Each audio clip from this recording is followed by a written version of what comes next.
every single weekend this fall, I mean, thousands of homeowners, especially in the Charlotte, North Carolina area, are going to march right into their local hardware Oh, stores. absolutely. And they'll drop, like, a couple $100s on this premium tall fescue seed, carefully scatter it all over their lawns, and then they'll just unknowingly watch practically all of it wash straight down the storm drain. It's painful to watch, It honestly. it really is. So, welcome to this deep dive today. We're taking you through the massive, mostly hidden costs of skipping fall core aeration for lawns. Right.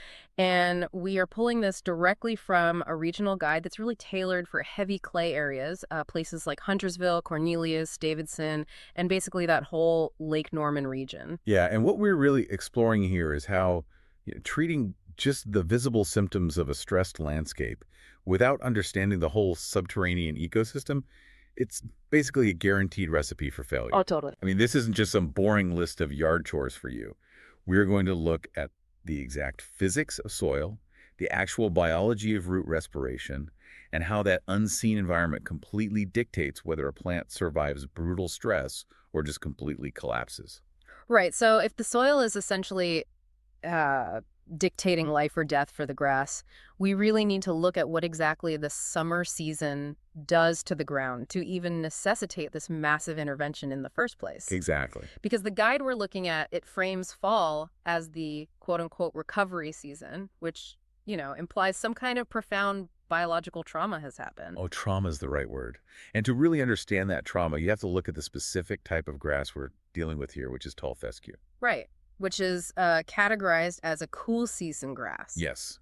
And from a pure evolutionary biology standpoint, a cool season grass trying to survive in a southern transitional climate like North Carolina, Yeah. I mean, it is fundamentally mismatched with the environment during the summer. Yeah, I can imagine. When that intense July and August heat hits, along with, the crazy high humidity and just relentless disease pressure, the plant literally stops creating to grow. It is purely trying to survive. It's basically in full panic mode. Completely in Right. panic mode. I mean, to keep from literally baking in the sun, the grass blades have to constantly transpire. Which is like sweating, right? Exactly. Essentially sweating out moisture to cool down. But to do that, the plant has to rapidly burn through all its stored carbohydrate reserves. Wow. So by the time the calendar finally turns to fall, the plant is absolutely exhausted. The canopy on top is thin, the disease pressure has taken a huge toll, and the root system itself is just physically depleted from fueling that desperate summer cooling process. Okay, let's unpack this because, the stress on the grass blades above ground is really only half the story here. Right, exactly. The real silent killer is happening down in the soil, which brings us to the specific geology of the Charlotte area. We are dealing with heavy red clay soils. Classic red clay. Yeah. Now, the research notes that clay actually has a natural superpower. Basically, that it holds water incredibly well. It does hold water well, and this is Yeah. big, but you have to understand the microscopic physics of clay to see why that superpower actually turns into a lethal liability. Okay, how so? Well, if you look at, say, sand under a microscope, the particles are relatively large and round, kind of like a jar full of marbles, right? Oh, gotcha. So there's lots of space between them. Exactly. Plenty of space. But clay particles, on the other hand, are these microscopic flat plates. They look more like a deck of playing cards. Okay, I see where this is going. Yeah, so when those tiny flat plates get soaked from, torrential summer downpours, and then you add the human element to it. Like heavy mowers rolling over them. Right, heavy mowers, kids playing, pets just running back and forth. Those microscopic wet cards compress and stack perfectly tight against one another. Which creates severe compaction. I mean, visually, walking on a wet clay lawn all summer is essentially like squeezing a sponge until it's completely dense and then expecting the roots to somehow breathe inside a solid brick. That is a perfect analogy. And what's fascinating here is that the roots literally do need to breathe. Wait, really? Down in the dirt? Yes. We often just think of plants, quote unquote, breathing carbon dioxide through their leaves, right? But roots actually perform cellular respiration to convert the sugars they store into usable energy. Oh, wow. I had no idea. Yeah, and to do that, they actively require oxygen from the soil. Healthy soil relies on what we call pore space. It's this delicate structural matrix of microscopic empty spaces that are filled with air and water. Okay. But when those flat clay plates compress into that brick you mentioned, That pore space is utterly eradicated. So you are basically cutting off the oxygen supply to a plant that is already starving from the summer heat. Precisely. And it gets worse, because you are simultaneously trapping toxic gases down there. Yeah. Without oxygen, the roots are forced into anaerobic respiration, and that creates byproducts that are actively toxic to the root tips. Oh my gosh. So think about it. Water cannot move down through the soil profile because the pathways are literally crushed. Nutrients get completely locked in place. The roots are deprived of oxygen, they're poisoned by their own trapped gases, and they're physically encased in a material so dense they couldn't even push through it if they had the energy. Wow. The plant is essentially trapped in a subterranean straitjacket, just starving, suffocating, and poisoning itself all at once. It sounds dramatic, but that's biologically what's happened. Which is just a terrifying visual. But what is so interesting to me is how entirely hidden this crisis is from the homeowner. You know, you look out your window and you just see dirt and some thinning grass. Exactly, you don't see the straitjacket. Right.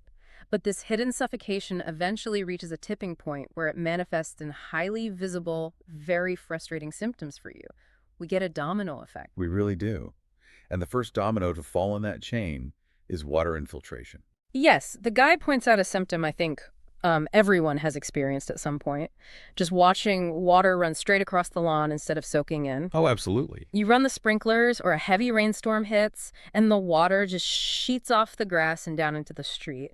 But, you know, I have to push back here for a second because my natural instinct, and I'm sure the listener's instinct too, is to just aggressively water the lawn. Might just soak it.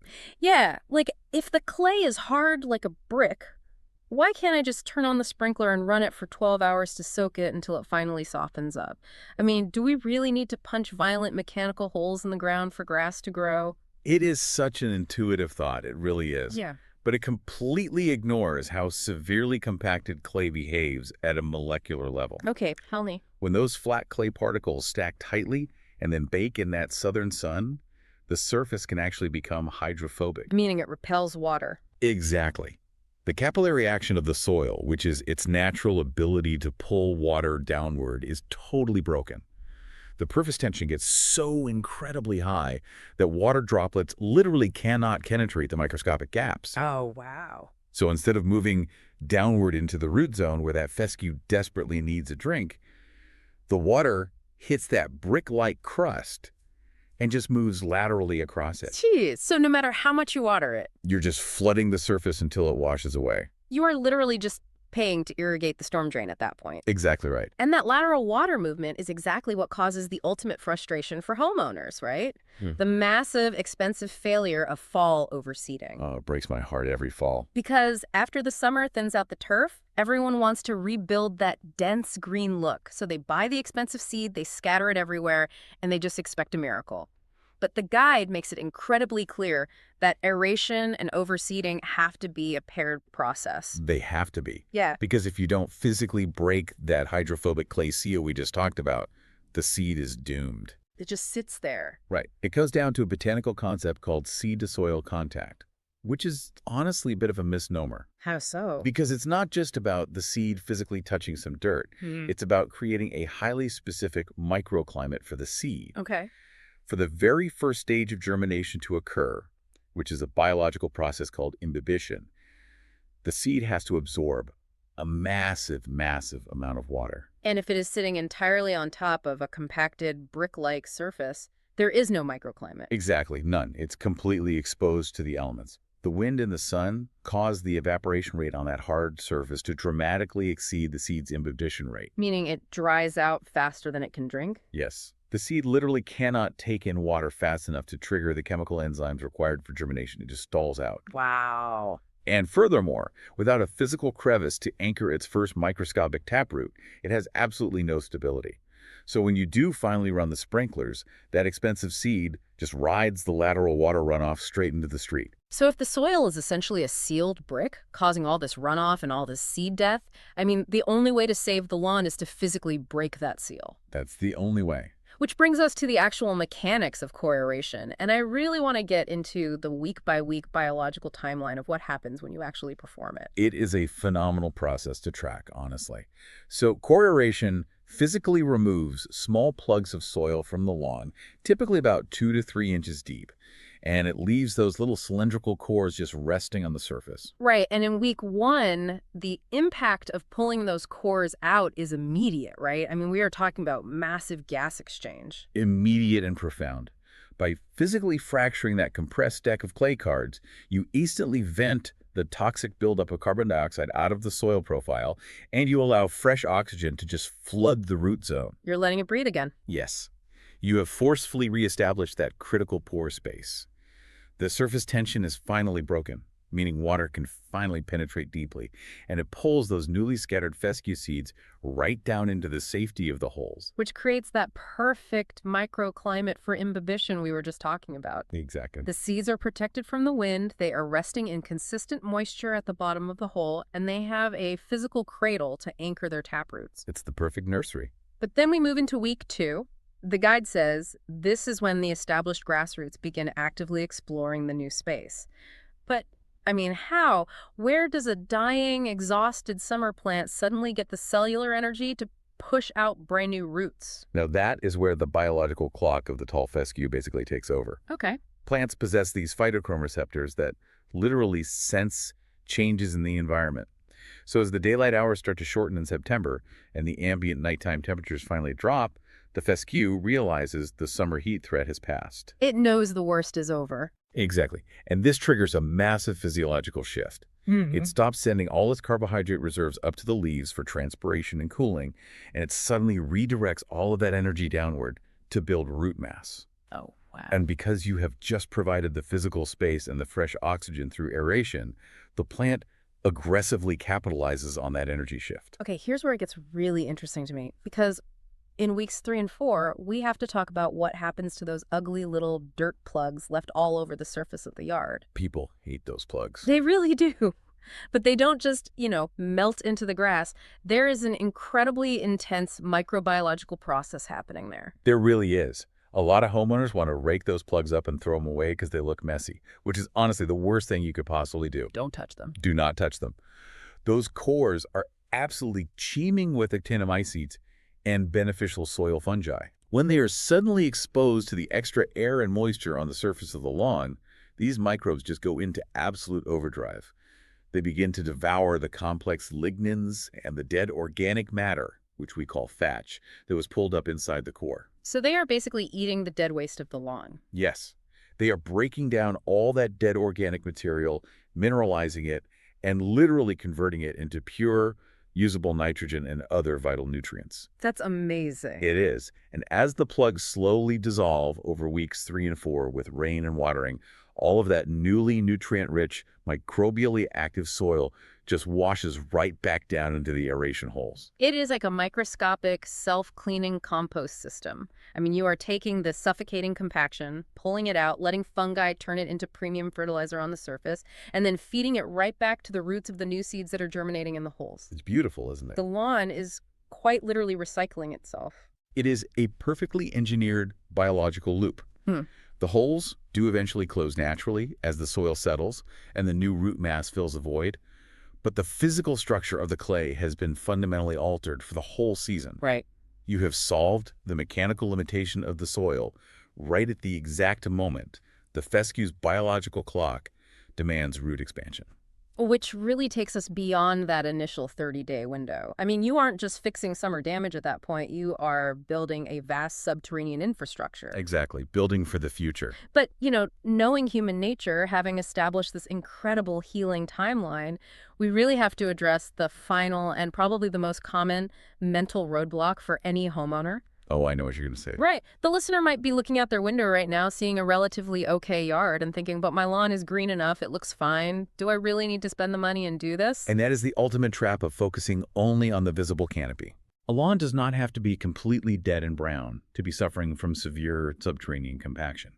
The guide we're looking at heavily emphasizes a preventative mindset. Why is that?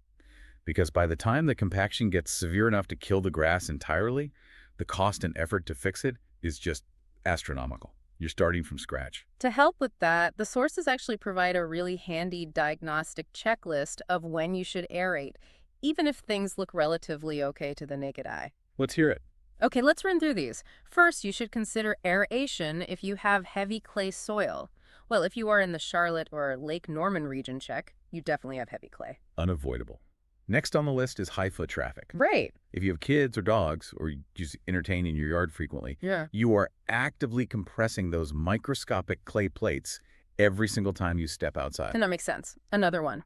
If you have thin or declining turf in general, or if you have areas where water visibly pools or runs off into the street during a storm. Which points directly back to that hydrophobic surface tension we talked about. Exactly. Another one is if you have a thick thatch layer, which, as we learned, blocks water and breeds disease, or if you have had difficulty establishing new grass in the past. Right. Which means your expensive seeds lacked that necessary microclimate to imbibe water. Yep.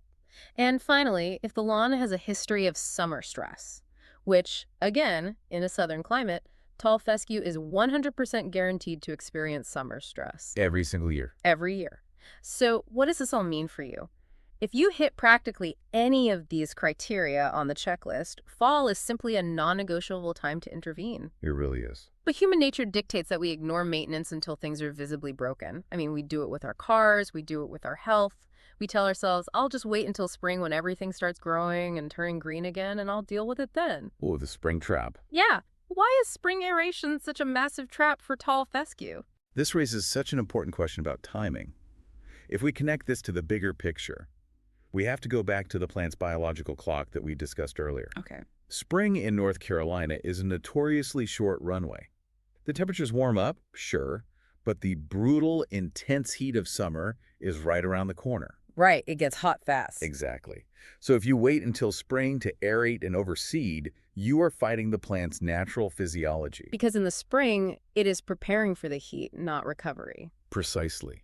In spring, the fescue senses the warming temperatures and signals all its energy to push upward, growing top canopy to shade its roots and prepare for the heat. Ah, I see. If you aerate right then, you are severing its existing roots with the machine and forcing the plant to expend emergency energy repairing subterranean damage right when it needs to be building its defenses above ground. That sounds like a disaster. It is. Furthermore, any new seed you plant in spring, it just will not have enough time to push its taproot deep enough to survive the July heat. Yeah. It will simply burn up. So fall works with the plant's natural carbohydrate shift, while spring works completely against it. Which means if you ignore the compaction in the fall, you are sending your turf into the next year with a fundamentally compromised foundation. Yeah. You have basically missed the only biological window for deep root development.